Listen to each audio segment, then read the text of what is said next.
ഈ വചനഭാഗത്ത് ദൃശ്യവും അദൃശ്യവുമായിട്ടുള്ള ഭയത്തെ ചൂണ്ടിക്കാണിക്കുന്നു. എന്നെ കേൾക്കുന്ന ദൈവവൈതലേ, ഇന്ന് പകലിൽ ആരെങ്കിലും ഏതെങ്കിലും ഭയത്തിന് അധീനരായിരിക്കുന്നെങ്കിൽ സ്വർഗത്തിലെ പരിശുദ്ധാത്മാവ് നിങ്ങളോട് ഇടപെടുന്നു. നിങ്ങൾ ആ മണ്ഡലത്തിൽ നിന്നും പുറത്തു വരുവാൻ പോകുന്നു. അദൃശ്യമായിട്ടുള്ള ദൃശ്യമായിട്ടുള്ള ഭയത്തിന്റെ മണ്ഡലത്തിൽ നിന്നും ഇന്ന് പ്രഭാതത്തിൽ സ്വർഗത്തിലധികം നിങ്ങളെ പുറത്തു കൊണ്ടുവരുവാൻ പോകുന്നു. ആമേൻ, സ്തോത്രം. ഇതിൽ നമുക്ക് കാണുവാൻ സാധിക്കുന്നുണ്ട്. ആമേൻ, സ്തോത്രം.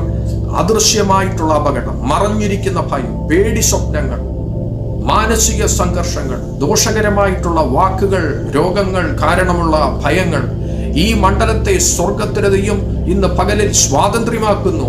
ആമേൻ, സ്തോത്രം. അങ്ങനെ ആരെങ്കിലും ഈ പറയപ്പെട്ട വിഷയത്തിനകത്ത് ഭയത്തിനകത്തായിരിക്കുന്നെങ്കിൽ സ്വർഗത്തിലധികം ഇന്ന് പകലിൽ നിങ്ങളെ ആ മണ്ഡലത്തിൽ നിന്നും പുറത്തു കൊണ്ടുവരുവാൻ പോകുന്നു. ഇന്ന് പകലിൽ നിങ്ങളെ പുറത്തു കൊണ്ടുവരുവാൻ പോകുന്നു. വിശ്വസിക്കുന്നവർ ആമേൻ പറഞ്ഞ് ഏറ്റെടുത്ത് തുടങ്ങിയാട്ടെ. ദൈവത്തിന്റെ സംരക്ഷണം എന്ന് പറയുന്നത് വല്ലപ്പോഴുമുള്ള സംരക്ഷണമല്ല.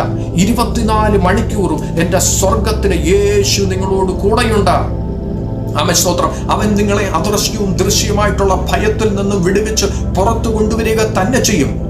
ഭയം വരുത്തില്ലെന്നല്ല ഈ വചനം പറയുന്നത്. ഭയം വന്നാലും സ്വർഗത്തിന് ദൈവത്തിന്റെ കരം ഉള്ളത് കൊണ്ട് ആ ഭയത്തിന്റെ നുകത്തെ നമ്മൾ പൊട്ടിച്ച് പുറത്തു വരും. കാരണം യേശുവാണ്, യേശുപ്പനാണ് നിങ്ങളോട് കൂടെ ഇരിക്കുന്നത്. വിശ്വസിച്ചാട്ടെ. തികഞ്ഞ സ്നേഹം ഭയത്തെ പുറത്താക്കും. അതുകൊണ്ട് കർത്താവിൽ വിശ്വസിച്ചാട്ടെ, കർത്താവിൽ ആശ്രയിച്ചാട്ടെ, അവനെ സ്നേഹിച്ചാട്ടെ. പൂർണ്ണ മനസ്സോടെ, പൂർണ്ണ ശക്തിയോടെ, പൂർണ്ണ മഹത്വത്തോടെ അവനെ സ്നേഹിച്ചാട്ടെ, അവനിൽ വിശ്വസിച്ചാട്ടെ, അവനിൽ ആശ്രയിച്ചാട്ടെ. അവന്റെ പക്കലാണ് നിങ്ങൾ ഇപ്പോൾ ഈ അഭിമുഖീകരിക്കുന്ന വിഷയത്തിനകത്ത് വിടുതലിരിക്കുന്നത്. അവന്റെ പക്കൽ മാത്രമേ അതിനകത്തൊരു വിടുതലുള്ളൂ. അതുകൊണ്ട് എന്നെ കേൾക്കുന്ന ദൈവവൈതലേ, ഇന്ന് നിങ്ങൾ സ്വതന്ത്രരാകുവാൻ പോകുന്നു. യേശുവിന്റെ നാമത്തിൽ സകലവിധ ഭയത്തിൽ നിന്നും ഇന്ന് പകലിൽ നിങ്ങൾ പുറത്തു വരുവാൻ പോകുന്നു.